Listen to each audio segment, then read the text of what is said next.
जी हम लोग स्टार्ट करते हैं आज की क्लास। आज की क्लास ना कि जस्ट सीसीएनए की इंट्रोडक्टरी क्लास होगी, बल्कि एक मोटिवेशन होगी आप लोगों के लिए इस पूरी फील्ड से रिलेटेड। मैं पूरा फील्ड का ओवरव्यू दूंगा क्योंकि आप में से कुछ लोग नॉन आईटी यहाँ पर साथ हैं हमारे। तो इस वजह से मैं एक जनरल अंदाज में कोशिश करूँगा कि मैक्सिमम आपको बता सकूँ इस फील्ड की, इसके फील्ड का स्कोप, इसकी एप्लीकेशंस, इसको करने के बाद आपको क्या क्या बेनिफिट्स होंगे। और ये फील्ड एग्जैक्टली जो हमारा पूरा एक इंफ्रास्ट्रक्चर होता है किसी ऑर्गेनाइजेशन के अंदर, किसी भी ऑर्गेनाइजेशन के अंदर, तो ये फील्ड वहाँ पर कौन सी जगह पे लाई करती है। आप लोग इस कोर्स को करने के बाद एक नेटवर्क एडमिनिस्ट्रेटर या नेटवर्क इंजीनियर जिस लेवल भी आप जाते हैं, ये नेटवर्क एडमिनिस्ट्रेटर का बेसिकली उस लेवल का कोर्स है। इसको करने के बाद आप ऑर्गेनाइजेशन के अंदर, इंडस्ट्री के अंदर किस तरह से सर्व कर पाएंगे, ना कि जस्ट इंडस्ट्री के अंदर बल्कि फ्रीलांसिंग के सेंस में भी अगर बात की जाए, या फिर आप अपने प्राइवेट प्रोजेक्ट्स लेके उन पे काम करना चाहें। हर तरह से इस फील्ड को करने के बाद आपके लिए रास्ते ओपन होंगे, ना कि जस्ट आप जॉब, बल्कि इसको लेके आप अपना बिजनेस भी सेटल कर सकते हैं। तो मैं सारे आपके सामने जो है ना क्लास होगी, उसके बाद फिर और जो सीसीएनए के टॉपिक्स होंगे वो चीज़ें फिर हम लोग फिर नेक्स्ट क्लास से स्टार्ट करेंगे, ठीक है। सबसे पहले अगर हम लोग बात करें सीसीएनए के हवाले से या फिर आईटी इंफ्रास्ट्रक्चर के हवाले से, कोई भी जो ऑर्गेनाइजेशंस हैं आजकल के दौर में, आप सब लोगों को पता है कि पूरी दुनिया के अंदर जितनी भी कम्युनिकेशंस हो रही हैं, चाहे वो इंडस्ट्री के इंटरनल पार्ट्स की बात करें, कोई एक ऑर्गेनाइजेशन उसकी ऑर्गेनाइजेशन की बाकी दुनिया के साथ लिंक्स की बात करें, कहीं ना कहीं आपकी कनेक्टिविटी उनकी डिवाइस होगी। ठीक है, अगर डिवाइसेस की आपस में इंटरकनेक्टिविटी नहीं होगी, कोई सर्वर्स नहीं होंगे जो सर्विसेज देंगे, कोई एक ऐसी आपस में ऑनलाइन जहाँ पर डेटा स्टोर किया जा सके, तो उसके बगैर कम्युनिकेशन आजकल के दौर में, या फिर आजकल के दौर में किसी इंडस्ट्री का सक्सेस होना पॉसिबल,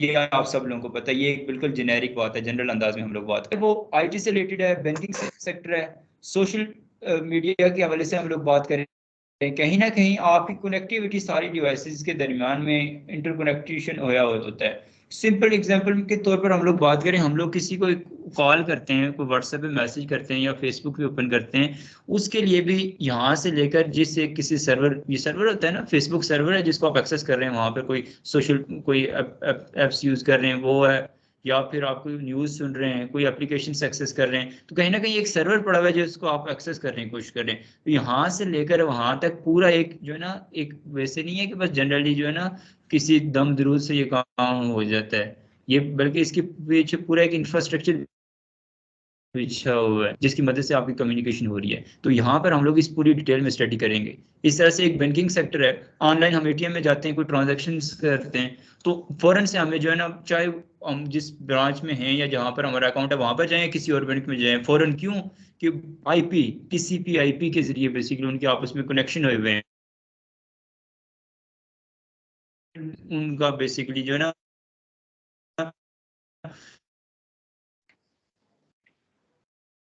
सिस्टम क्रिएट हाँ हुआ है। मैडम के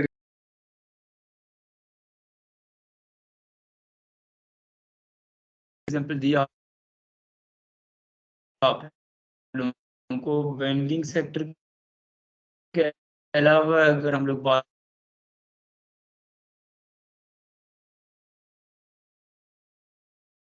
करें, अब आए बट मुख्तलिफ कंट्रीज, किसी और ना कि जस्ट किसी एक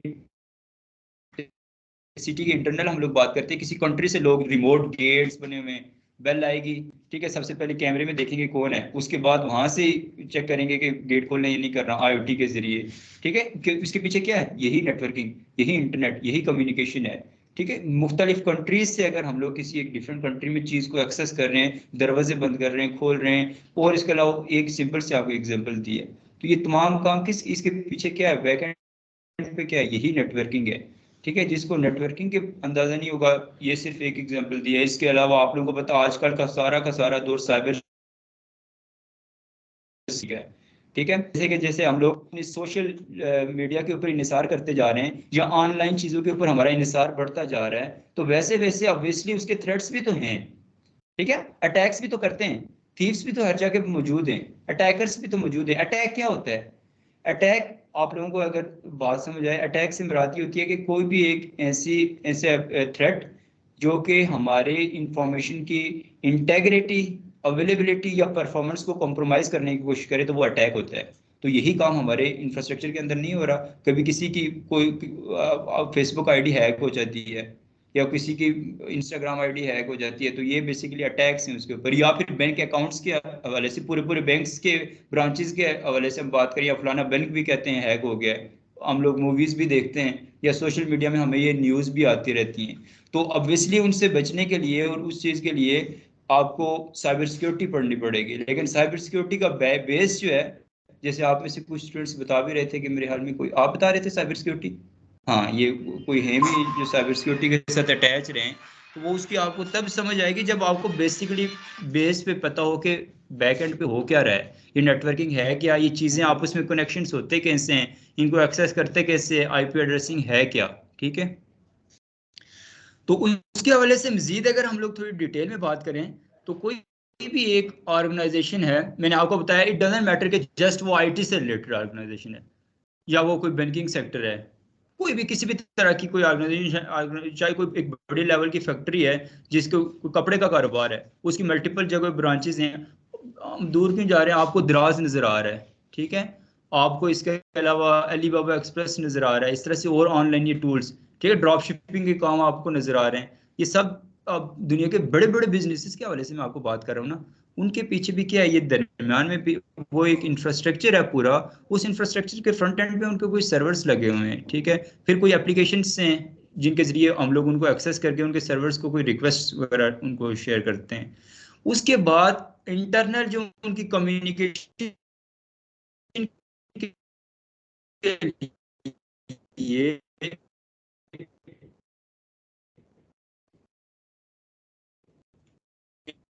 एक एग्जाम्पल के तौर पर आप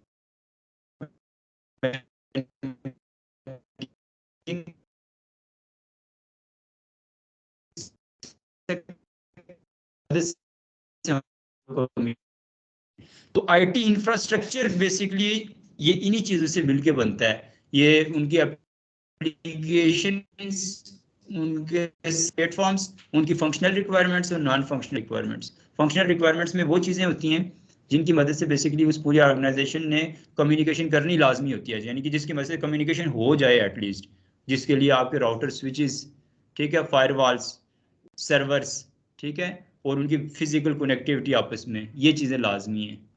और दूसरी नॉन फंक्शनल रिक्वायरमेंट्स में क्या है कि उनकी अवेलेबिलिटी होना ज़रूरी है, परफॉर्मेंस और सिक्योरिटी भी होना ज़रूरी है। लेकिन ये तीनों चीज़ें ना भी हों, वो आप कम्युनिकेशन तो कर रहे होंगे, ठीक है। तो ये इन दोनों चीज़ों को हम लोग बेसिकली देखते हैं किस चीज़ के ज़ुमरे में, आईटी इंफ्रास्ट्रक्चर के ज़ुमरे में। तो आईटी इंफ्रास्ट्रक्चर किसी भी कंपनी का एक बैकबोन बन चुका है आजकल के इस दौर के मुताबिक, और फ्यूचर में इसको मज़ीद और ज़्यादा बूस्ट मिलने वाला है, ताकि उस ऑर्गेनाइजेशन ने अगर तरक्की करनी है, अपने आप को डेवलप करना है, तो उसका जितना ज़्यादा स्ट्रांग आईटी इंफ्रास्ट्रक्चर होगा, उतनी ही ज़्यादा वो कंपनी अपने आप को इम्प्रूव करेगी, और उतनी ज़्यादा वो कंपनी अपने आप को बूस्ट करके एक नेटवर्क के अंदर पूरी दुनिया के अंदर अपने आप को मनवाएगी। तो इस वजह से उसके आईटी इंफ्रास्ट्रक्चर के लिए आप लोग बेसिकली काम करने जा रहे हैं। अब आप लोग ये कोर्स करने के बाद उसके डिपेंड करेगा कि आप लोगों ने किस लेवल पे चीज़ें अंडरस्टैंड की, किस चीज़ें ने आप किस लेवल पे आपने चीज़ें सीखी, फिर उस आईटी इंफ्रास्ट्रक्चर के लेवल के मुताबिक आपको जॉब मिलेगी, ठीक है। ये था एक पूरा जनरल सा ओवरव्यू कि आईटी इंफ्रास्ट्रक्चर क्यों ज़रूरी है, आईटी इंफ्रास्ट्रक्चर को पढ़ना, ठीक है। तो उस आईटी इंफ्रास्ट्रक्चर के अंदर अगर हम लोग इंटरनली बात करें, तो उसके लिए जो है ना, उसकी बैकबोन जो है वो नेटवर्किंग है। अब नेटवर्किंग क्या होती है, ये जो हम लोग करने जा रहे हैं ना, सीसीएनए राउटिंग एंड स्विचिंग, आप लोगों का एक टॉपिक है, ठीक है, इसका टाइटल यही है ना, सीसीएनए राउटिंग एंड स्विचिंग। इसके बैक एंड पे जो है ना, वो सारी की सारी नेटवर्किंग ही इन्वॉल्व है, ठीक है। नेटवर्किंग में क्या है, राउटर्स, स्विचेस, ठीक है, राउटर्स और स्विचेस खुद से कुछ नहीं करते, इनकी आपस में इंटर कनेक्टिविटी हुई होती है, इनके आगे भी कुछ डिवाइसेस कॉन्फ़िगर्ड होती हैं, ऐड होती हैं, डिप्लॉयड होती हैं, और इनके बैक एंड पे भी कुछ साथ बैक पे भी कोई डिवाइसेस कॉन्फ़िगर्ड होती हैं, डिप्लॉयड होती हैं।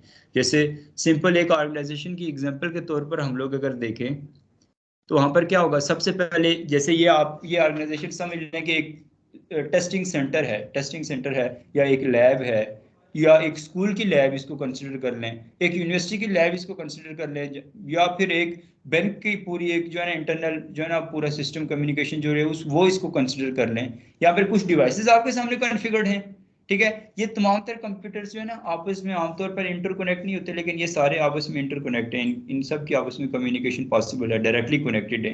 एक तो वायरलेस होता है, एक वायर्ड कनेक्टिविटी होती है। कैसे? इनके दरमियान में एक स्विच ऐड है, ठीक है। स्विच जो है ना नेटवर्किंग की अब नेटवर्किंग की डिवाइसेस का मैं ओवरव्यू देने जा रहा हूँ आप लोगों को, ठीक है। तो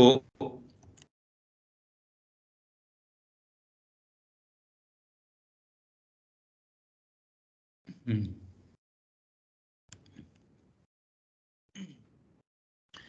ये आप लोगों के सामने ये मैंने डायग्राम ओपन किया है। इस डायग्राम में अगर आप लोग देखें तो सबसे पहले ये एक स्विच नजर आ रहा है। इस स्विच के साथ आगे, हाँ एक सेकेंड,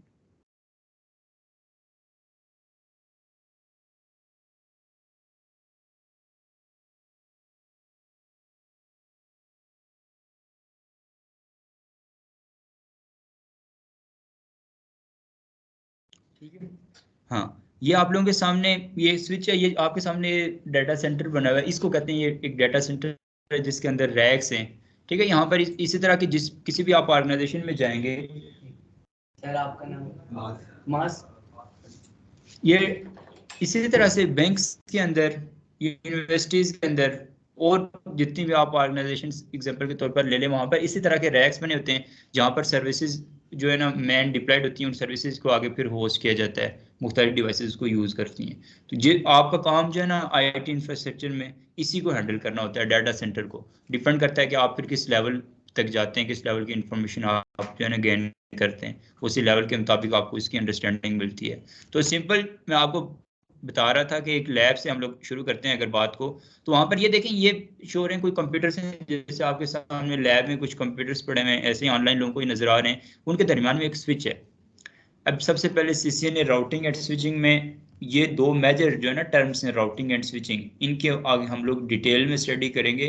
और ना ही बल्कि इनको डिटेल में स्टडी करेंगे, बल्कि इनको आपस में कनेक्ट करने के लिए जो जो पैरामीटर्स इन्वॉल्व होते हैं, जो जो directly and directly connected terms involve होती हैं, इनके साथ रिलेटेड जो जो टर्म्स इस्तेमाल होती हैं, उन तमाम को हम लोग इस कोर्स में अच्छी तरह से कवर करेंगे, ठीक है। ताकि आपका ना कि जस्ट प्रैक्टिकली, क्योंकि ये एक ऐसी फील्ड है जिसका आपको थियोरेटिकल भी पता होना चाहिए और प्रैक्टिकल भी होना चाहिए, ये स्किल्ड फील्ड है, ठीक है। आमतौर पर जैसे डिप्लोमाज वगैरह होते हैं या कुछ आपने सुना होगा, ये ना कि जस्ट उस तरह से आपको इसको करने के बाद नॉलेज मिलेगा, बल्कि आप में से जो लोग कुछ एफएससी के बाद आए हुए हैं, आप लोगों के लिए एक बेसिकली माइंड को जो है ना ओपन करने की एक जो है ना ये कोर्स है, ताकि आप लोग अगर बीएस में अगर जाते हैं या किसी यूनिवर्सिटी लेवल पे जाते हैं, तो उसके लिए आपको अगर इसी टर्म को लेके चलते हैं, आप बीएस एमएस या इवन आप अपनी रिसर्च पीएचडी लेवल तक कर सकते हैं इस फील्ड को लेके।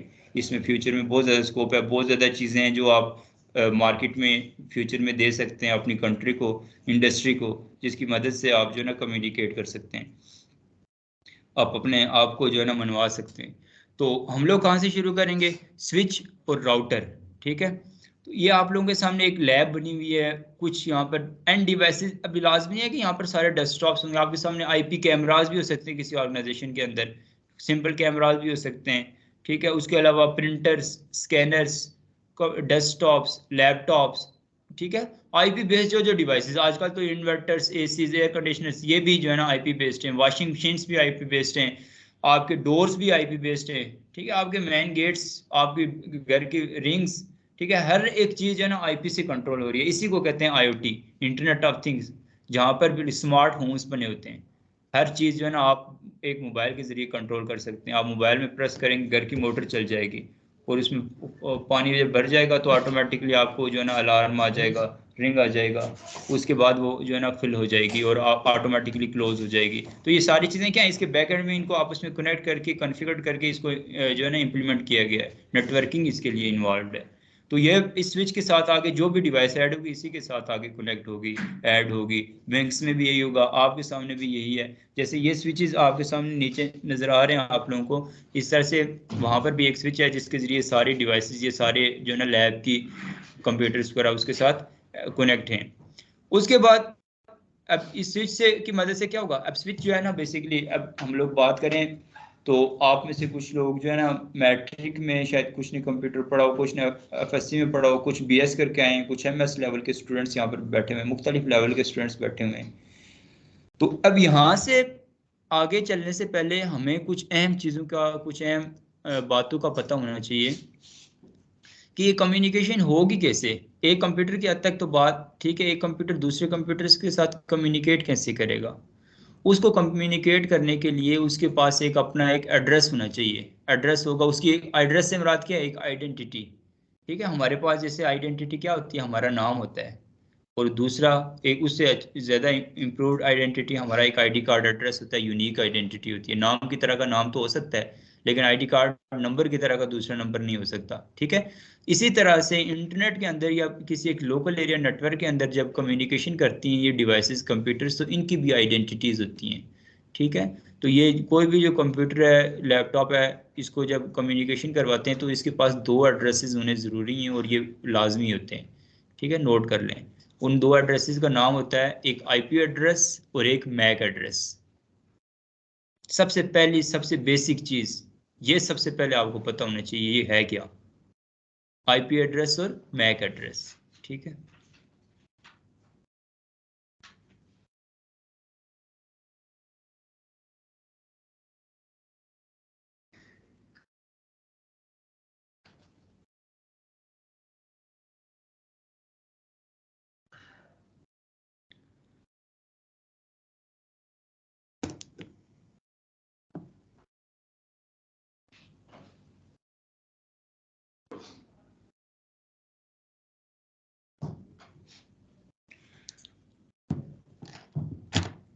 इनमें से जो मैक एड्रेस होता है ना, मैक एड्रेस, ये डिवाइसेस के अंदर बिल्ट इन ओईएम, ओईएम से मुराद ओरिजिनल इक्विपमेंट मैन्युफैक्चरर, जो इन डिवाइसेस को बनाने वाला होता है, जैसे थिंकपैड, लिनोवो है, एचपी है, या कोई भी इस तरह से आईबीएम है जो इन डिवाइसेस को बनाता है। तो बनाने वाला उसके साथ ही एक फिक्स कर देता है एक एड्रेस को। ठीक है, जिसको हम लोग मैक एड्रेस कहते हैं। और ये उस डिवाइस के साथ हमेशा सेम होता है, ये फिक्स्ड रहता है, ये कभी भी उससे लिया नहीं जाता।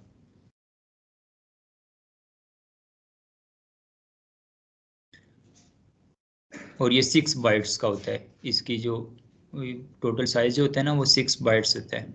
मेमोरी की यूनिट्स आप सब लोगों को पता है ना, क्योंकि हमें सबसे इन आईपी एड्रेसेस में भी आगे फिर मेमोरीज आती हैं। मैं जिस लेवल तक जाके आपको डिटेल बताने की कोशिश कर सकता हूँ करूँगा, वैसे ये चीज़ें इस लेवल पे बताई नहीं जाती क्योंकि इतना पता होता है। लेकिन चूंकि हम सब स्टूडेंट्स का ख्याल रखते हैं, हम ये कहते हैं कि कोई अगर नॉन आईटी स्टूडेंट भी आता है तो वो यहाँ से सीख के जाएगा, तो उसके लिए हम लोग जिस लेवल तक डिटेल्स में बताना ज़रूरी होता है कोशिश करते हैं बताएं। तो इसलिए हम लोग मेमोरीज को भी डिस्कस करते हैं। मेमोरी, मेमोरी से मुराद पता है ना क्या, कि ये जैसे हम लोग कहते हैं 8 GB रैम है, 128 GB हार्ड डिस्क है, या हमने 20 MBps का कनेक्शन लिया, ये इसका मतलब क्या होता है वो भी हमें पता होना चाहिए।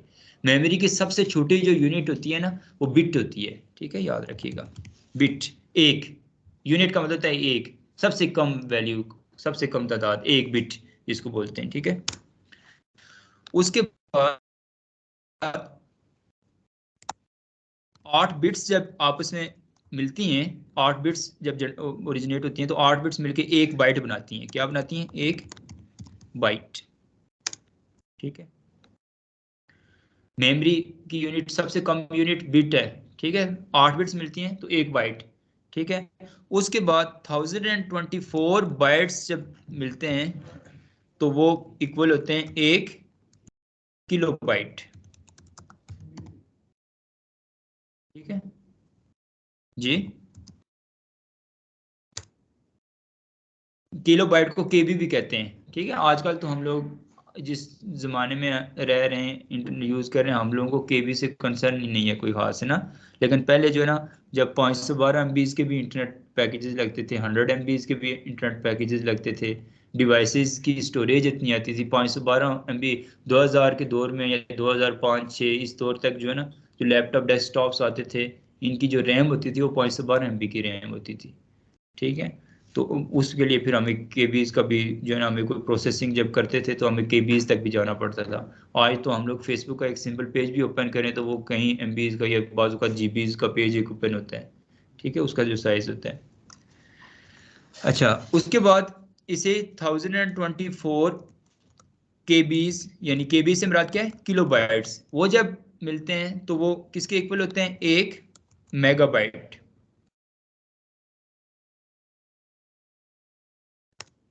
एमबी जिसको हम लोग कहते हैं।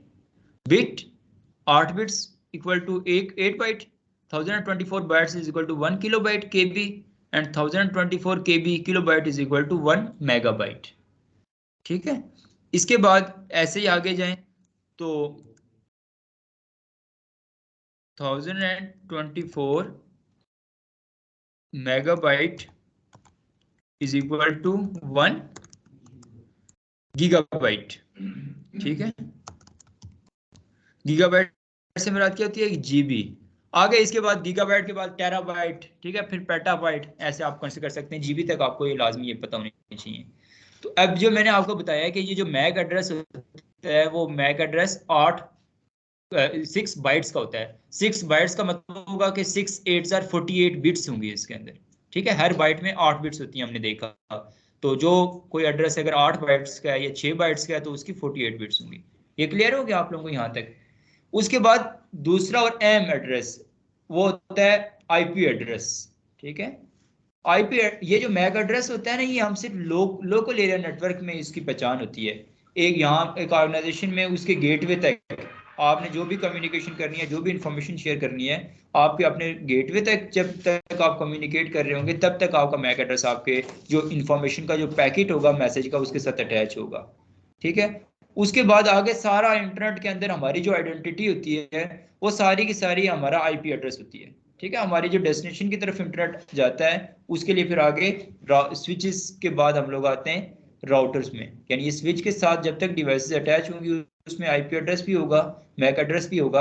लेकिन जैसे स्विच से आगे राउटर में जाकर राउटर से इंटरनेट की तरफ पैकेट हमारा जाएगा, पैकेट से मुराद वो मैसेज जिसके जरिए हम लोग कम्युनिकेशन कर रहे हैं, तो तब वो वही मैसेज, वही पैकेट, वो इंफॉर्मेशन जो है ना, उसके ऊपर जो हेडर, जैसे खत हम किसी को भेजते हैं तो खत के ऊपर एड्रेस लिखते हैं। सबसे पहले पूरे मुल्क का नाम, फिर जो है ना शहर का नाम, फिर गांव का नाम, फिर इलाके का नाम, फिर गली नंबर और फिर घर। तो ऐसे ही जो है ना यहाँ पर भी जो है ना एक जो कुछ अब शहर का जो है ना स्कोप गांव में आगे खत्म हो जाएगा, गांव में गांव की बात होगी, शहर की नहीं होगी। ऐसे ही जो मैग एड्रेस वो लैन लोकल एरिया नेटवर्क तक तो ठीक है, लेकिन उधर से वैसे ही जैसे ही एग्जीक्यूट हो गए आगे इंटरनेट की तरफ जाएंगे तो वहां पर आपका आईपी एड्रेस होगा। तो आईपी एड्रेस जो है ना वो कभी भी आपका सेम नहीं रहता। IP address according to the location आपका तब्दील होता रहता है। ठीक है, जब जिस जिस एरिया में आप जाएंगे, जैसे यहाँ पर आएंगे सिस्कॉम के इंटरनेट के साथ आप कनेक्ट होंगे, आपको एक अलग से आईपी एड्रेस असाइन किया जाएगा। यहाँ से बाहर निकलेंगे, आप अपनी प्राइवेट नेटवर्क जो सिम है उसके इंटरनेट के साथ अटैच होंगे, एक अलग आईपी एड्रेस आपको अटैच होगा आपके साथ। उसके बाद घर जाएंगे, घर के इंटरनेट के साथ कनेक्ट होंगे, वहां पर आपको एक अलग से आईपी एड्रेस असाइन किया जाएगा। अब आगे जाके डिटेल्स हमने इसी चीज की पढ़नी है कि आईपी एड्रेस अटैच होता कैसे है, कैसे हमें असाइन होता है, लेकिन अभी आपको ये इतना पता होना चाहिए। तो ये होता है आईपी एड्रेस। ठीक है,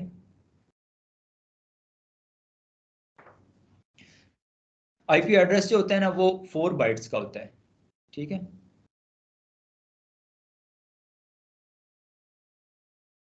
4 बाइट से मुराद ये है कि फिर ये 32 बिट्स इसके अंदर होंगी। ठीक है, आमतौर पर आप लोगों ने देखा भी होगा 192.168.10.4 10.1 इस तरह से आपको आईपी एड्रेसेस असाइन होते हैं।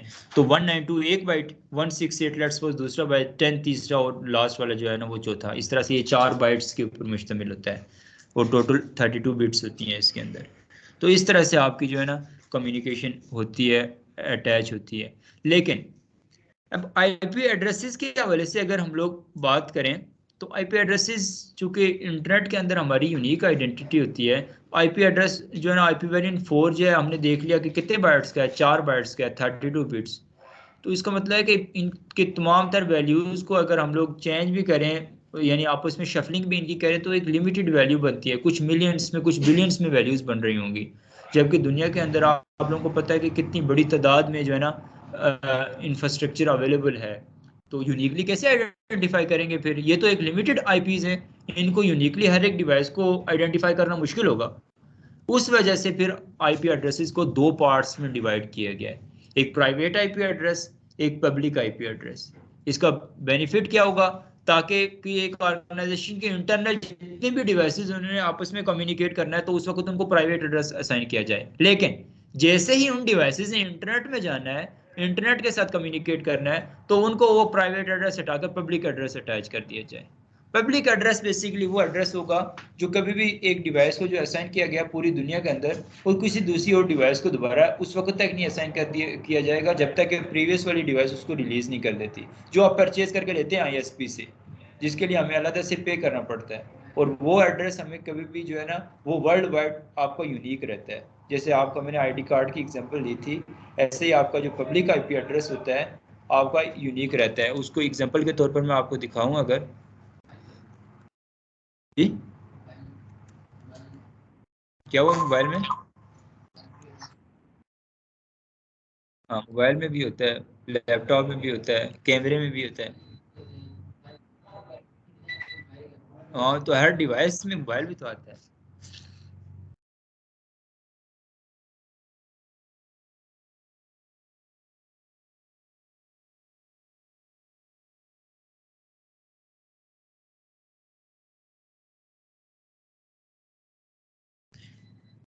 ये जैसे अगर एग्जांपल के तौर पर हम लोग देखें, अपने अपने डिवाइस का आईपी एड्रेस अगर देखना हो, यहाँ पर open network and internet setting में जाएं,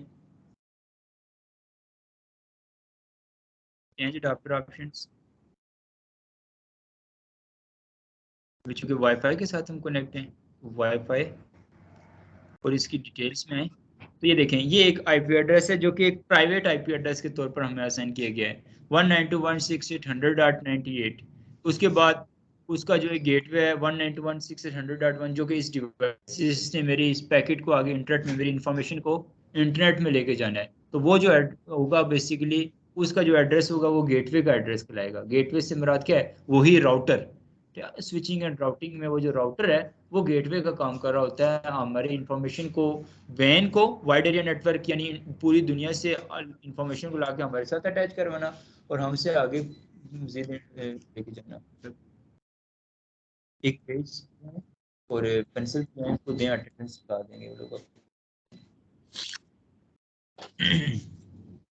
ये माइक किसी का अनम्यूट है, वो काइंडली म्यूट करते हैं अपने माइक सारे।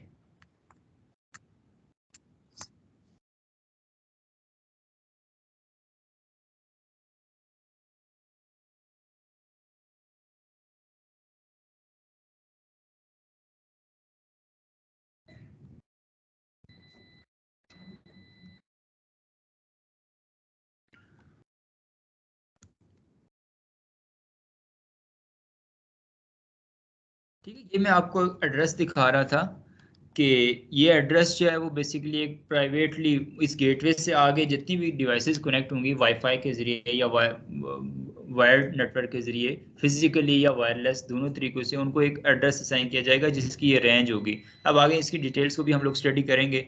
और ये आगे साथ आपको फिजिकल एड्रेस नजर आ रहा है 1 2 3 4 5 6। ये जो है वो 1 2 3 और 4 बाइट्स का है, जबकि ये जो फिजिकल एड्रेस है ये 6 बाइट्स का है। ठीक है, मैंने आपको इन दोनों का साइज भी बताया था। तो इस तरह से हम लोग इनको बेसिकली डिफ्रेंशिएट करते हैं। लेकिन ये वाला जो फिजिकल एड्रेस है ये हमेशा सेम रहेगा, जबकि ये जो आईपी एड्रेस है ये जैसे जैसे जिस जिस इंटरनेट के साथ मैं कनेक्ट होता जाऊंगा उसके अकॉर्डिंगली जो है ना मुझे असाइन होता जाएगा। लेकिन इस ये आईपी एड्रेस मुझे इंटरनेट में नहीं लेके जा सकता। इंटरनेट में लेके जाने के लिए मुझे एक पब्लिक आईपी एड्रेस की जरूरत है। उसको अगर हमने चेक करना हो उसका क्या तरीका है, उसके लिए हम यहाँ पर सर्च करेंगे व्हाट इज माई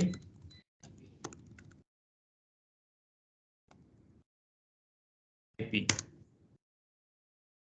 अब ये देखिए 119.1 उससे चेंज है ना, वो 192.168 इस तरह से था। वो फिर मैं आपको आगे डिटेल्स में बताऊंगा कि कौन सा प्राइवेट होते हैं कौन से पब्लिक होते हैं, होते कहाँ से लेकर कहाँ तक हैं, वो सारी डिटेल्स हम लोग स्टडी करेंगे।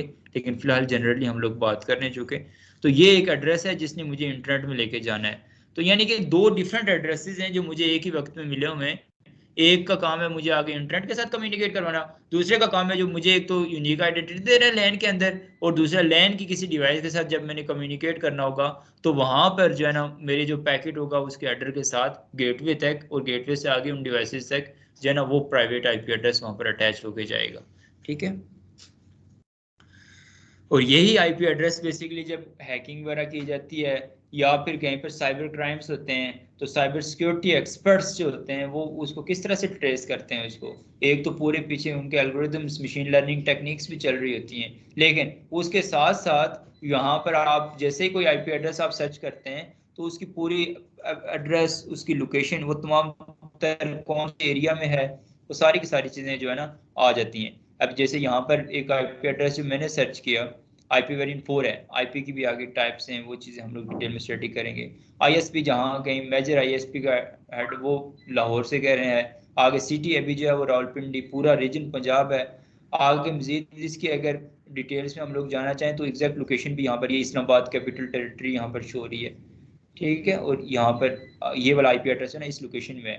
तो इस तरह से बेसिकली उस आदमी को ट्रेस किया जाता है किसी भी आईपी के जरिए कि कौन से रीजन से है, किस तरह से उसने करने की कोशिश किया। इन केस अभी तो हमने कोई वीपीएन्स नहीं यूज़ किए हुए या कोई इस तरह से टनल्स नहीं क्रिएट की हुई, जनरली मैं आपको बात कर रहा हूँ। आगे फिर डिटेल्स में हम लोग बात करते हैं उसके लिए। आईपी स्पूफिंग, लोग ऐसे तो नहीं हैकिंग करते सिंपली आईपी के जरिए किसी को एक्सेस करें, वैसे तो हर बंदा पकड़ा जाए।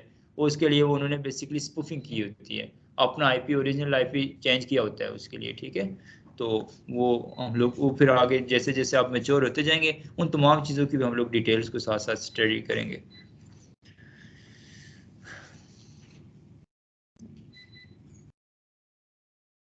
अच्छा, ये अब जनरल तो हम लोगों का अंडरस्टैंडिंग होगी कि इंफॉर्मेशन ऐसे ऐसे जाएगी, ऐसे ऐसे कम्युनिकेट करेगी। लेकिन इस इंफॉर्मेशन को अब देखें ना, हम लोगों के पास कोई भी लैपटॉप हो, कोई भी डिवाइस हो, हमने लाजमी नहीं है कि एक मेरे पास लेट्स सपोज एक मैकबुक है तो उसने मैकबुक के साथ ही कम्युनिकेट करना है, ठीक है। या फिर एक जो है ना लिनोवो की कोई मशीन है तो उसने आप उसके साथ हम कोई भी आईपी कैमरास को भी एक्सेस कर लेते हैं लैपटॉप्स के जरिए, ठीक है। मैसेजेस मोबाइल से कहीं और, यानी हर तरह की डिवाइसेस आपस में कम्युनिकेट हमारे पास कर सकती हैं। अब ये तमाम तरह डिवाइसेस पूरी दुनिया के, अमेरिका वाले लोग उनकी अपनी अलग कोई डिवाइसेस होंगी, वो पाकिस्तान में कम्युनिकेट कर सकते हैं, पाकिस्तान और पूरी दुनिया आपस में ग्लोबल विलेज बनी कैसे। इस ये शुरू में ऐसा नहीं था, ठीक है। नेटवर्किंग के हवाले से एक और मेजर चीज, इंपॉर्टेंट चीज, कि इसके लिए एक स्टैंडर्ड बनाया गया, ठीक है। आईएसओ एक बेसिकली पूरी दुनिया के अंदर जो है ना आपस में जो कि पूरी दुनिया ने ग्लोबली कम्युनिकेट करना होता है, उसके लिए आईएसओ एक ऐसा इदारा है जो कि उनकी कम्युनिकेशन के लिए रिस्पॉन्सिबल है। मेजर पूरी वाइड नेटवर्क के ऊपर, वाइड रेंज के ऊपर जो स्टैंडर्ड्स बनते हैं, स्टैंडर्ड का मतलब पता है ना कि जिसको सब ने फॉलो करना होता है उसको स्टैंडर्ड कहते हैं। तो वो आईएसओ ने, जो आईएसओ है उसका रिस्पॉन्सिबल है स्टैंडर्ड्स बनाने का, ठीक है। तो पहले इनिशियली जैसे आईबीएम की डिवाइसेज जो है ना वो एप्पल की डिवाइसेस के साथ कम्युनिकेट नहीं कर सकती थी। उन तमाम के दरम्यान में इंट्रा नेटवर्किंग जो है ना सिस्टम चल रहा था, यानी आईबीएम वाली आईबीएम वालों के साथ, एप्पल वाली एप्पल वालों के साथ, इस तरह से बाकी जो है ना तमाम तरह डिवाइसेस अपनी अपनी रेंज में जो है ना, तमाम वेंडर सिर्फ अपनी अपनी डिवाइसेस की कम्युनिकेशन के लिए रिस्पॉन्सिबल होते थे, ठीक है। लेकिन फिर जैसे जैसे दुनिया ने तरक्की की, आपको पता है कि ऑर्गेनाइजेशन के अंदर इस चीज़ की रिक्वायरमेंट पड़ी, ज़रूरत आई, या शायद इनको दे सब अपनी अपनी अटेंडेंट नाम, क्या क्या चीज़ें लिखनी है आपने ऊपर लिखना था ना साथ कि जो जो चीज़ें नाम वगैरह आपने सिग्नेचर करना ऊपर आशान लिख लो यहाँ पर कि क्या क्या चीज़ें जरूरत है, इनकी फीड ही वो बाद में अच्छा, तो मैं बता रहा था कि डिफरेंट जो है ना वेंडर्स हैं, उन्होंने आपस में भी तो कम्युनिकेट करना था जैसे आज कर रहे हैं। तो इसके बैक एंड पे क्या चीज़ है जो उस वक्त बनी, जिस जब रिक्वायरमेंट आई, आज तक एक स्टैंडर्ड के तौर पर हमारा काम, कभी भी हमें ऐसा नहीं हुआ कि डिफरेंट डिवाइसेस कम्युनिकेशन में हमें कोई प्रॉब्लम आई हो। उसके लिए जो पूरी नेटवर्किंग, पूरी कम्युनिकेशन इन राउटर स्विचेस, ये हर एक जो है ना किसी किसी लेयर के ऊपर काम कर रहे हैं। उन लेयर से मुराद ये है कि आईएसओ ने एक स्टैंडर्ड बनाया जिसको ओएसआई मॉडल कहा जाता है, ठीक है, ओपन सिस्टम इंटरकनेक्शन, ठीक है। पूरी दुनिया की डिवाइसेस जिसकी मदद से आपस में कम्युनिकेशन हो रही है, ये पूरा का पूरा सीसीएन ने कि बैक एंड पे जो एक मॉडल चल रहा है उस मॉडल के हवाले से बता रहा हूँ। पूरे के पूरे कोर्स में हम लोग उसी मॉडल को कहीं ना कहीं हम डिस्कस कर रहे होंगे, बैक एंड पे वही मॉडल होगा, उसी की किसी ना किसी लेयर के ऊपर हम लोग काम कर रहे होंगे, ठीक है, ओएसआई मॉडल।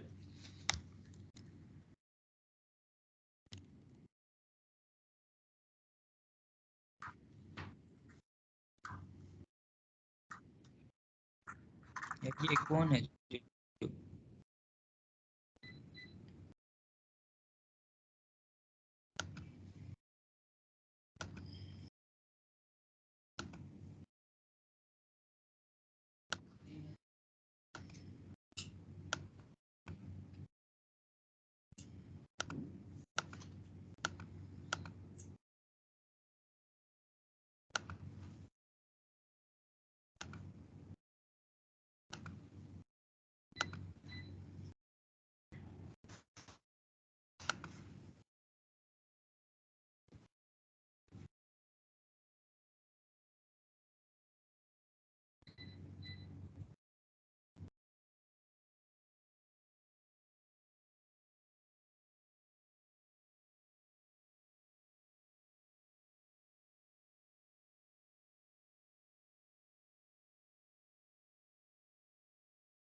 जो भी एक डिवाइस बनाई जाती है और उसके साथ उसका ऑपरेटिंग, आपको पता है ना ऑपरेटिंग सिस्टम रिस्पॉन्सिबल होता है किसी भी डिवाइसेस के हार्डवेयर और सॉफ्टवेयर को आपस में कम्युनिकेट करवाने के लिए और उनकी म्यूचुअल अंडरस्टैंडिंग के लिए। तो वो जब बेसिकली ऑपरेटिंग सिस्टम बनाया जाता है किसी भी एक डिवाइस का, तो उसके लिए ज़रूरी है कि वहाँ पर जब उसकी कोडिंग की जा रही हो तो उसकी कोडिंग में और उसके इंफ्रास्ट्रक्चर के अंदर इन तमाम लेयर्स की रिस्पॉन्सिबिलिटी और इन तमाम तर लेयर्स की जो जो पैरामीटर्स इनको ऐड किया जा सके। जब ये ऐड हो जाएंगे तमाम तर डिवाइसेस के लिए एक स्टैंडर्ड बन गया, लाजमी है वो डिवाइस लॉन्च नहीं होगी। कोई एक डिवाइस से बनती है वो ब्लॉक हो जाती है जब तक कि उसको पहले टेस्टिंग नहीं करता आईएसओ। तो आईएसओ जब उसको टेस्ट करेगा फिर वो लॉन्च होगी, वर्ल्ड वाइड उसको यूज किया जा सकेगा। तो उसको टेस्ट करने से पहले उसके पास लाजमी है कि ओएसआई की इन लेयर्स के तमाम तर प्रोटोकॉल्स उसके अंदर ऐड किए जाए। ठीक है, ये बड़ी इंपॉर्टेंट बात है, इसको आप लोग याद रखिएगा। तो अब जितनी नेटवर्किंग हम लोग सीखेंगे उसकी बैक एंड पे यही ओएसआई मॉडल बेसिकली काम कर रहा होगा। इस पूरे ओएसआई मॉडल को भी हम लोग डिटेल में स्टडी करेंगे। इसके 7 लेयर्स हैं, कुछ जो है ना वो इंफॉर्मेशन के कैप्चरिंग के लिए और कुछ उस इंफॉर्मेशन को आगे सर्विसेज प्रोवाइड करने के लिए रिस्पॉन्सिबल है। जैसे एप्लीकेशन लेयर, प्रेजेंटेशन लेयर या सेशन लेयर बात करें तो ये वो लेयर्स हैं जिसके अंदर डेटा क्रिएट होता है, डेटा पहले बनता है, ठीक है, उसके बाद सेशन क्रिएट होता है, उसके बाद फिर सर्विसेज लेयर है next, transport layer, network layer, data link layer और फिजिकल लेयर। इन लेयर्स की मदद से वो डाटा आगे कम्युनिकेट करता है आगे इंटरनेट के साथ, और फिर एक उसको एक रास्ता मिलता है जिसकी मदद से उनके कहाँ कहाँ पर देखना होता है कि उनके इंफॉर्मेशन के साथ मैक एड्रेसेस अटैच होंगे, कहाँ कहाँ आईपी एड्रेसेस अटैच होंगे, और कहाँ कहाँ उन एप्लीकेशन के पोर्ट नंबर्स अटैच होंगे, और कहाँ कहाँ से वो इंफॉर्मेशन जो है ना फिजिकल वायर्स के जरिए जो है ना या किसी सिग्नल्स बिट्स की फॉर्म में वो इंफॉर्मेशन जो है वो कम्युनिकेट करेगी। ठीक है, तो ये ओएसआई मॉडल है जो कि हमने जिसके ऊपर जो है ना बैक एंड पे सारी की सारे काम करना है। तो उसके लिए मैं बार बार जब ये स्विचिंग राउटिंग पढ़ा रहा हूँ तो मैं ये कहूँगा कि ये फलानी लेयर की डिवाइस है, ये फलानी लेयर की डिवाइस है, अभी हम फलानी लेयर के ऊपर काम कर रहे हैं। उससे मुराद ये होगी वो इस लेयर की बात हो रही होगी। जैसे हम लोग स्विचिंग से स्टार्ट करते हैं, सबसे बेसिकली हमने इन डिवाइसेस को, इन कंप्यूटर्स को स्विच के साथ अटैच करके स्विच की उनकी स्विच की मदद से कि आपस में कम्युनिकेशन करवाना यहाँ से हमने शुरू करना है बिल्कुल बेसिक से। तो उसके लिए भी हमें पता होना चाहिए कि ये डिवाइस जब स्विच के साथ कनेक्ट हो रही है तो कौन सी लेयर पे काम हो रहा है। फिजिकल लेयर के ऊपर काम हो रहा है जहाँ पर वायर इन्वॉल्व होकर उनके दरम्यान में फिजिकल कनेक्टिविटी हो रही है। उसके बाद जब स्विच पे को डाटा पहुंचता है तो स्विच जो है वो लेयर 2 की डिवाइस है, आप लोग याद रखिएगा। लेयर 2 से मुराद क्या है, डाटा लिंक लेयर, जहाँ पर आपके वाईफाई, इथरनेट वगैरह या फिर जो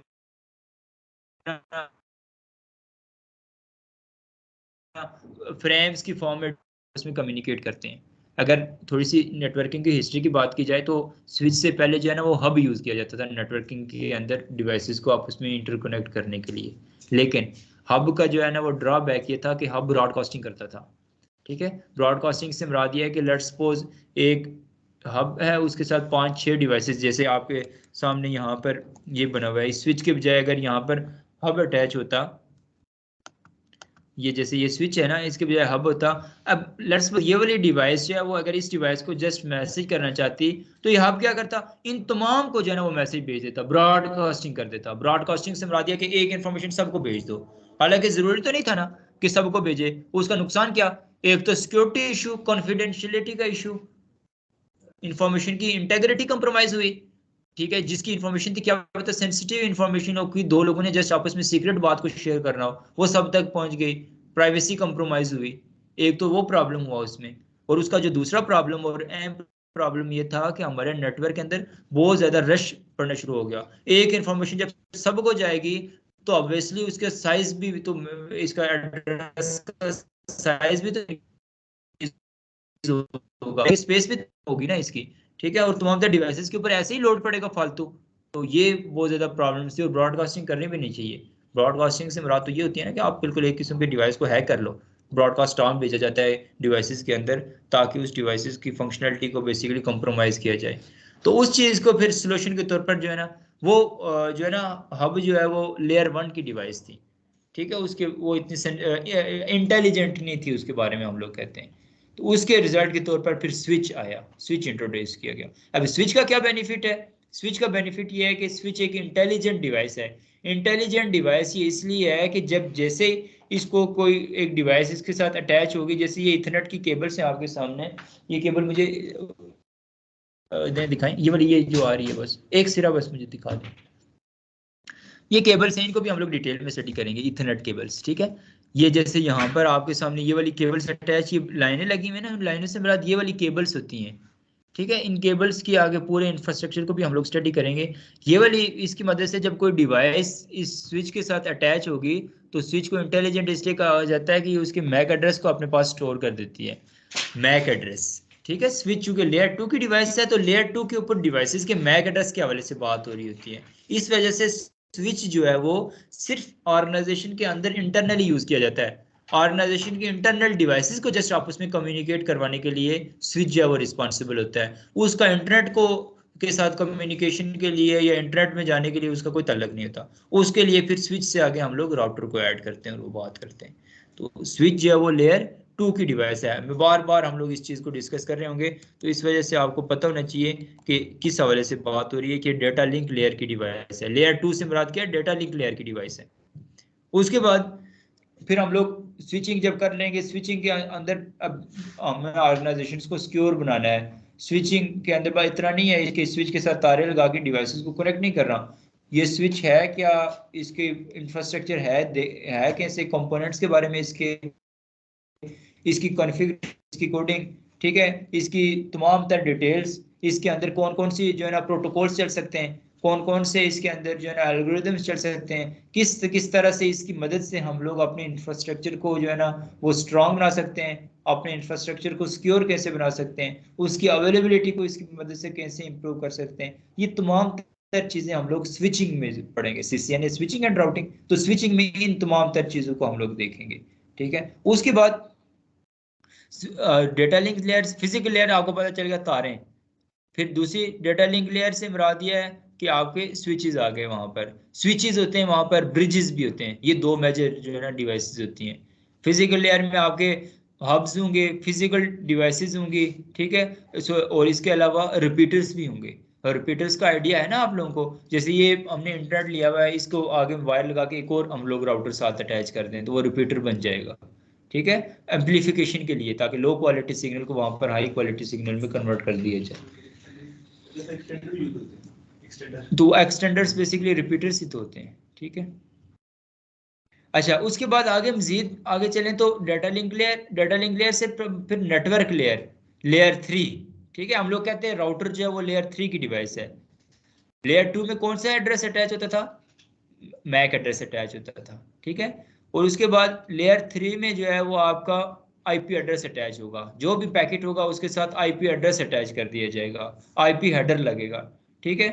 और वो आपकी इंफॉर्मेशन वहां से नेटवर्क लेयर से आगे आपकी इंटरनेट की तरफ मूव कर जाएगी। नेटवर्क लेयर आपका गेटवे होता है, वहां से आपकी इंफॉर्मेशन ने आगे इंटरनेट की तरफ मूव कर जाना होता है। इंटरनेट के गेटवे से बाद आगे क्या होता है, यहाँ से ये कहाँ से आया हुआ है, ये गेटवे, ये इन्फोनेट यहाँ पे कहाँ से आया? एक आईएसपी से आया हुआ है ना, वहां से आगे आईएसपी में जाएगा। आईएसपी कहाँ पे पड़ा हुआ है? एक वैन वाइड एरिया नेटवर्क में पड़ा हुआ है, ग्लोब में पड़ा हुआ है। वहां से फिर आईएसपी रिस्पॉन्सिबल है हमारी इंफॉर्मेशन को डेस्टिनेशन तक पहुंचाने के लिए, ठीक है। ये इस तरह से बेसिकली काम हो रहा होता है। उसके बाद आगे की जो लेयर्स है ना, वो थोड़ी सी टेक्निकल और मजीद डिटेल्स में उसको अंडरस्टैंड करने के लिए रिस्पॉन्स ज़रूरी है। वो तमाम वो काम होते हैं जो सॉफ्टवेयर बेस्ड काम हो रहे हैं।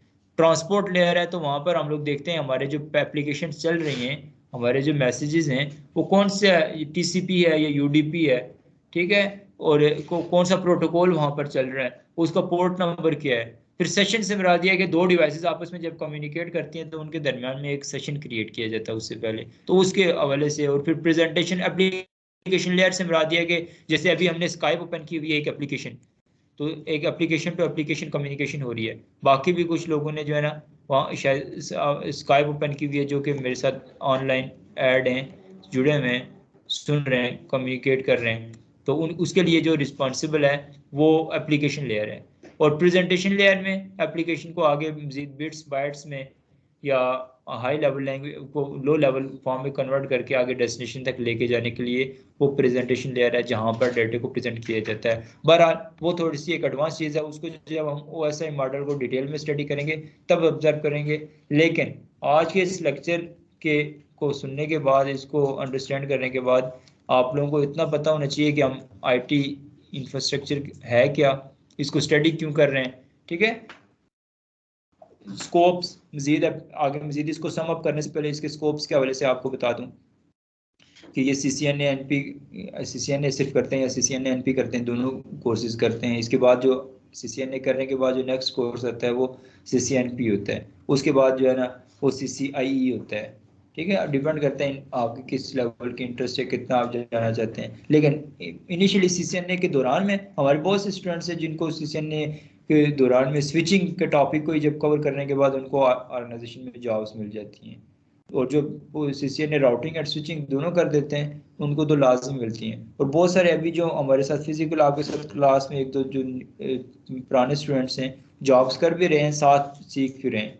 ऐसे भी आप कर सकते हैं कि जब आपकी जॉब हो जाए जॉब भी करें और साथ आप जो है ना CCNP भी करें, यूनिवर्सिटीज़ में भी जाएं फिर भी आप साथ जॉब कर सकते हैं। जॉब्स किस तरह की आपको मिलती हैं? इनिशियली सबसे सिंपल और सबसे आसान जॉब आपको पहले जो है ना वो मिल सकती है नेटवर्क मॉनिटरिंग की। ये जितने डाटा सेंटर्स होते हैं उन डाटा सेंटर्स के अंदर नेटवर्क मॉनिटरिंग वाले लोग बड़े ज़रूरी होते हैं। क्यों?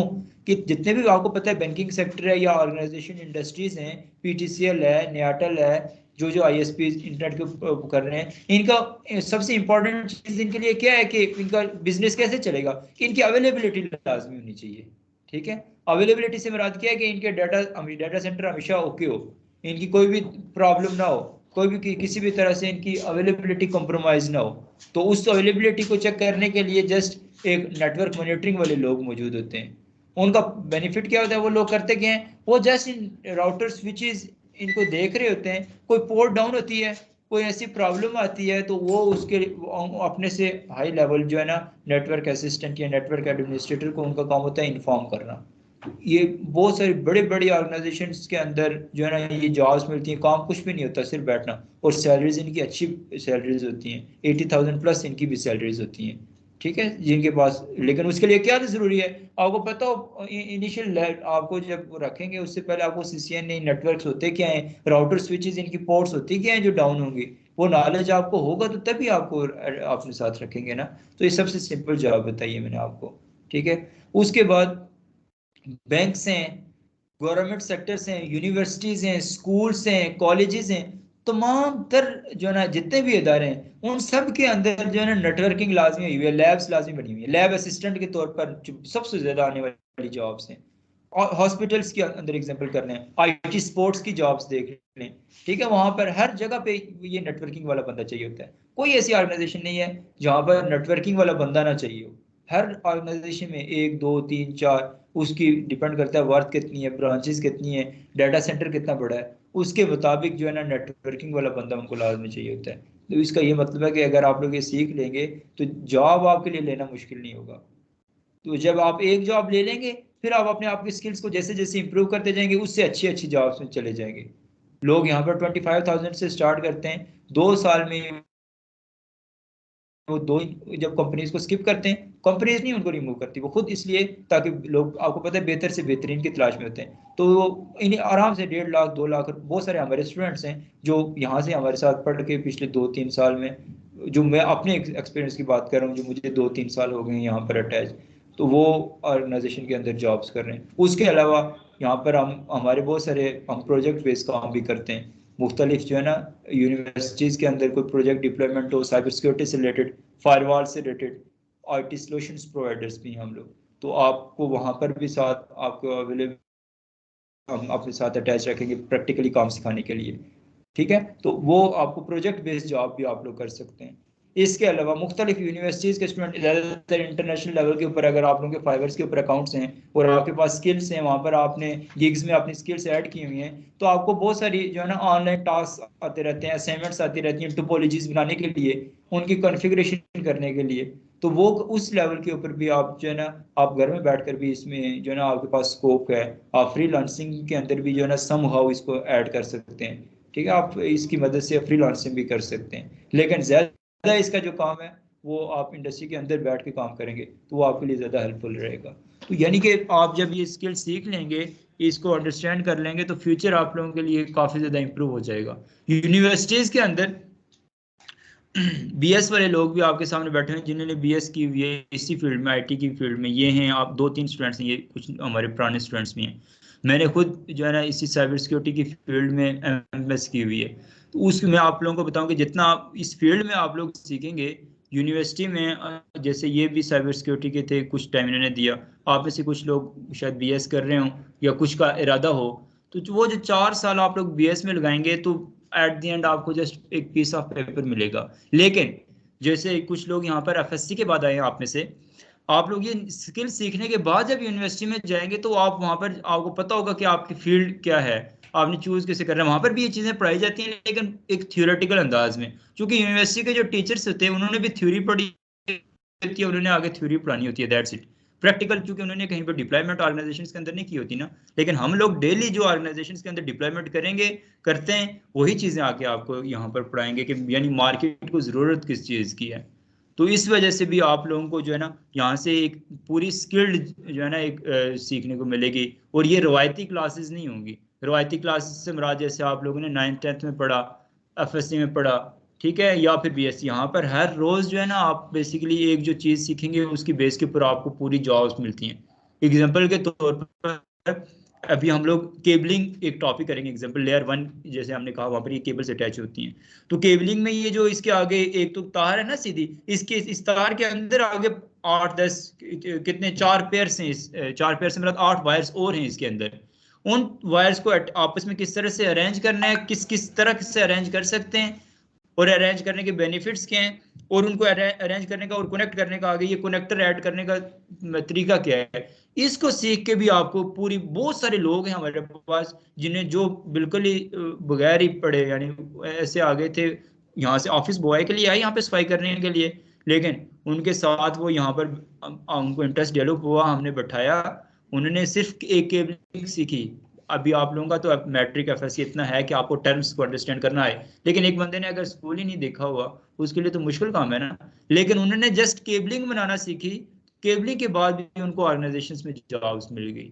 पाकिस्तान में भी केबलिंग वाला जो बंदा है उसकी जो है ना सैलरी 35-40,000 है, लेकिन वो लोग ज्यादातर बाहर की कंट्रीज में जाते हैं। दुबई में जो है ना एक सिर्फ केबल बनाने वाले जो बंदे की जो आप में से किसी के कोई हो आप वेरीफाई भी कर लें, 1.5 से 2 लाख रुपया सिर्फ केबलिंग वाले बंदे की जो है ना वो सैलरी है। तो एक हर रोज आप जो यहाँ पे जो है ना सीखने आएंगे वो एक स्किल होगी। तो इसलिए आपने इसको रवायती क्लासेस नहीं समझना, आपने हर रोज मेहनत करनी है, रेगुलर और पंक्चुअलिटी जो है ना उसको लाजमी अपना ओढ़ना बिछोना बनाना है। ठीक है, मैंने आपको प्रीवियस क्लास में भी एक बात बताई थी, आप में से कुछ लोग थे कि think 100 times before taking a decision. जब आपने कोई भी एक फैसला करना होता है उससे पहले आप लोग ज़ाहिर है कुछ सोच के आए होंगे, कुछ आपके इरादे होंगे, कहीं पे शायद कुछ को फेलियर्स हुए हों, ठीक है, तब आए हों, ठीक है, या कुछ के लिए मोटिवेशन हों तब आए हों, लेकिन कुछ ना कुछ तो बैक एंड पे था ना जिसकी वजह से आप लोग आज यहाँ पे बैठे हुए, या फिर आपके नसीब शायद आपको ले आए हों यहाँ पर। लेकिन यहाँ पर जब आप आ गए हैं, फील्ड का भी आपको इंट्रोडक्शन हो गया है, तो अब आपने इसका मतलब है सोच लिया। तो सोचने से पहले आपने जो है ना कोई काम इंप्लीमेंट करने से पहले, कोई फैसला लेने से पहले 100 टाइम्स सोच लें। लेकिन जब आपने सोच लिया और वो उसका कदम बढ़ा लिया, फिर सोचने पे ना लगे कि मैंने करना चाहिए या नहीं करना चाहिए। ये शैतान होता है, नफ्स हमारा होता है जो इंसान को जो है ना वो बुराई की तरफ राग़िब कर रहा होता है। उसके बाद आपने जस्ट ये सोचना है कि मैंने अब इसको इंप्लीमेंट कैसे करना है, अब इस फील्ड में अपना लोहा कैसे मनवाना है, इस फील्ड में महारत कैसे हासिल करनी है, अब आपने उस चीज के लिए लग जाना है। तो डिफरेंट प्लेटफॉर्म्स को आप यूज करें, सर्चेस करें इस चीज के ऊपर और इस फील्ड के ऊपर, आप अपने आप को मनवाएं कि हाँ अब मैंने इस चीज का फैसला किया था, कर पाएंगे। दरमियान में अगर छोड़ के जाएंगे, प्रॉब्लम्स आएंगी, सर्दियां होंगी, बारिशें होंगी, ठीक है, तो आपने पीछे नहीं हटना। बस इसके लिए कंसेक्टिवली कंटिन्यू जो है ना आपने रहना है। हर एक क्लास जो है वो उससे अगली क्लास का प्री रिक्विजिट है। यहाँ पर प्री रिक्विजिट से मुराद दिया कि एक क्लास आप मिस करेंगे तो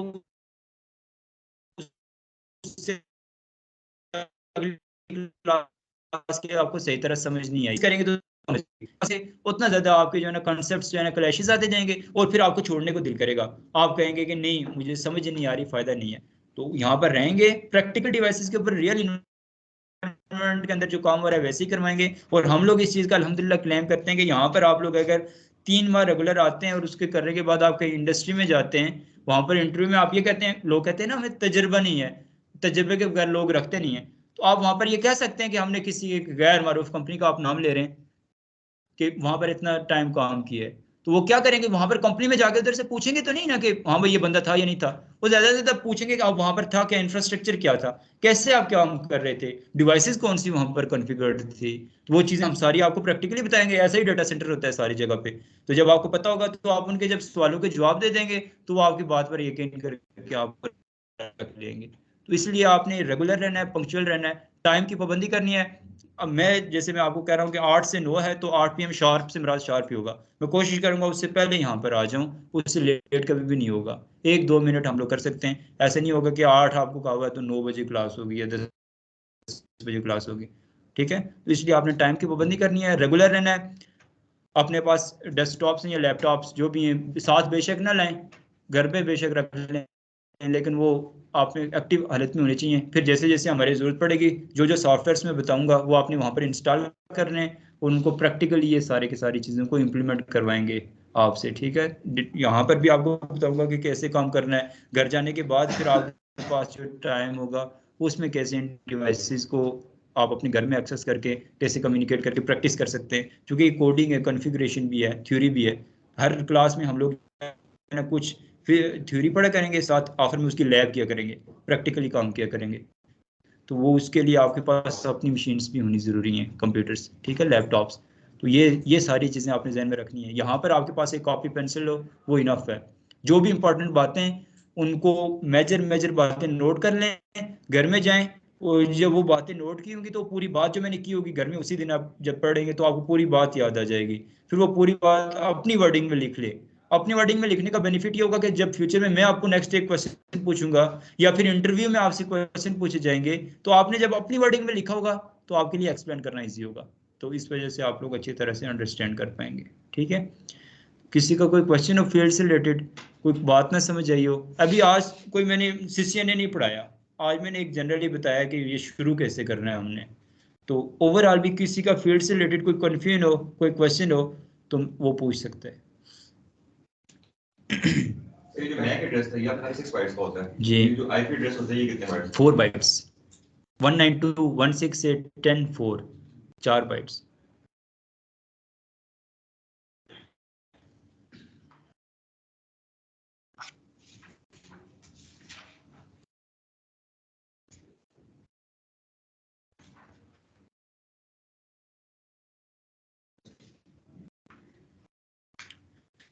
ठीक है, मजीद कोई क्वेश्चन किसी का? समझ आ गई बेसिक फील्ड का ओवरव्यू मिल गया आप लोगों को। ठीक है, अब हम लोग सीनियर क्लास करेंगे जो प्रीवियस बैच था हमारा। ठीक है, उसमें आप में से जो लोग इजी हैं, बैठना चाहते हैं, सुनना चाहते हैं वो सुन लें, जो जाना चाहते हैं बेशक आप जा सकते हैं। फिर अब हम लोग वेडनेसडे को क्लास करेंगे सेम यही 8 बजे। ठीक है, आप लोग हम लोग आपस में तय कर लेते हैं ना, अभी फिलहाल 8 कर लेते हैं, और भी कुछ स्टूडेंट्स आ रहे हैं तो अगर आप लोग अवेलेबल हैं थोड़ा जल्दी टाइम से तो हम लोग थोड़ा अर्ली रख देते हैं क्लास को। आप लोग आपस में सारे ये जो बैच के स्टूडेंट्स हैं ना आपस में मशवरा करके मुझे बता दीजिएगा।